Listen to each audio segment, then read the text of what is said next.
నమస్కారం. YS Sharmila Andhra Pradesh Congress party అధ్యక్షురాలుగా నియమితురాలైంది. ఇప్పుడు ఏం చేయాలి? నెక్స్ట్ కార్యక్రమం ఏంటి? తదుపరి కార్యాచరణ ఏ విధంగా ఉంటే షర్మిల రాజకీయాల్లో సక్సెస్ అవుతుంది? ఈ విషయం మీద చాలా పెద్ద చర్చ జరుగుతుంది. ఆంధ్రప్రదేశ్ కాంగ్రెస్ పార్టీలో అంత ఓటు బ్యాంకు తరలిపోయింది, కానీ నాయకులు ఇంకా ఉన్నారు. అంటే ఉమ్మడి ఆంధ్రప్రదేశ్ విభజన సమయంలో కాంగ్రెస్ పార్టీ రాష్ట్రానికి అన్యాయం చేసింది అన్న ఒక దీంతో ఓటర్లు కాంగ్రెస్ పార్టీని తిరస్కరించారు. కాంగ్రెస్ పార్టీకి సంబంధించిన నాయకులు, అంటే అప్పటికే సీనియర్లుగా ఉన్న వాళ్ళందరూ కూడా ఇంకా బయటికి వేరే పార్టీలకి వాళ్ళకి వెళ్లకుండా కాంగ్రెస్ పార్టీలోనే ఇంకా కంటిన్యూ అవుతున్నారు. అటువంటి సీనియర్లని షర్మిల ఏ విధంగా కలుపుకొని ముందరికెళ్తుంది? ఇది ఒక ప్రధానమైన అంశం. సీనియర్ నాయకులని కాదని ఇంకా ముందరికి వెళ్ళగలుగుతుందా షర్మిల?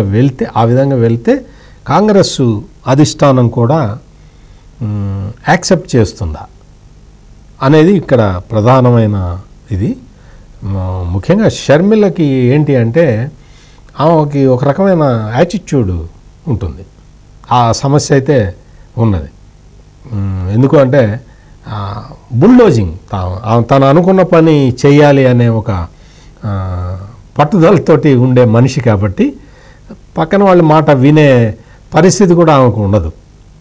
ఇటువంటి మనస్తత్వం ఉన్న షర్మిల మరి ఏపీ కాంగ్రెస్ పార్టీని ఏకతాటి మీదకి ఎలా నడిపిస్తుంది, ఎలా తీసుకెళ్తుంది? ఇప్పుడు అందరినీ కొత్త పాత తరం నాయకులందరినీ కూడా కలుపుకొని వెళ్ళాల్సిన పరిస్థితి ఉన్నది. మరి ఆ విధంగా కలుపుకొని వెళ్తుందా, వెళ్ళగలుగుతుందా? వెళ్ళిన తర్వాత ఇప్పుడు చాలా సమస్యలు ఉన్నాయి షర్మిల ముందర. చాలా సమస్యలు, ఒకటి కాదు రెండు కాదు. ప్రధానమైన సమస్య అన్నతోటి ఎట్లా పోరాటం చేయాలనేది. రెండో సమస్య కాంగ్రెస్ పార్టీలో ఇంకా ఉన్న సీనియర్ నాయకులను ఎట్లా కలుపుకెళ్ళాలనేది. మూడో సమస్య కాంగ్రెస్ పార్టీ నుంచి వెళ్ళిపోయిన ఓటు బ్యాంకుని ఏ విధంగా తీసుకురావాలనేది. వీటన్నిటికీ కూడా ఎక్కువ సమయం ఏం లేదు. లోక్సభ ఎన్నికలు దగ్గరలోనే ఉన్నాయి, ఆంధ్రప్రదేశ్ అసెంబ్లీ ఎన్నికలు కూడా.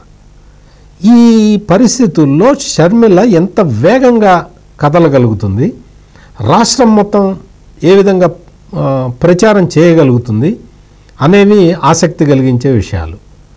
షర్మిల ఆ విధంగా ప్రచారం చేస్తూ ఉంటే జగన్మోహన్ రెడ్డి ఊరుకుంటాడా? ఊరుకోడు కదా. తన ఓటు బ్యాంకుని తీసుకెళ్ళటానికి చెల్లెలు వస్తూ ఉంటే చేతులు ముడుచుకొని కూర్చోడు. అదొక ప్రధానమైన పెద్ద సవాల్ షర్మిలకి.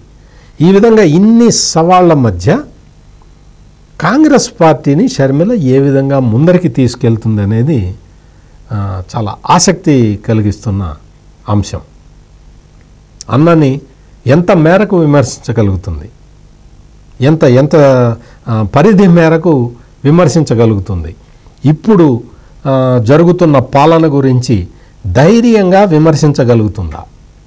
ఎస్సీలకి, ఎస్టీలకి, బీసీలకి జరుగుతున్న అన్యాయం గురించి ప్రశ్నించగలుగుతుందా? మైనారిటీల మీద జరుగుతున్న దాడులని ప్రశ్నించగలుగుతుందా? ఈ విధమైన సమస్యలు చాలా ఉన్నాయి.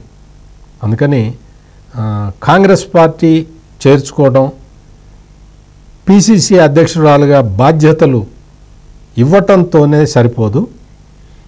ఇప్పుడు షర్మిల ఏ విధంగా నెగ్గుకొస్తుందో చూడాల్సిన అవసరం అయితే ఉంది.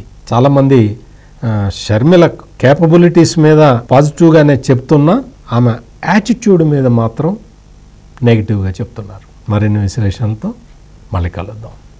నమస్కారం.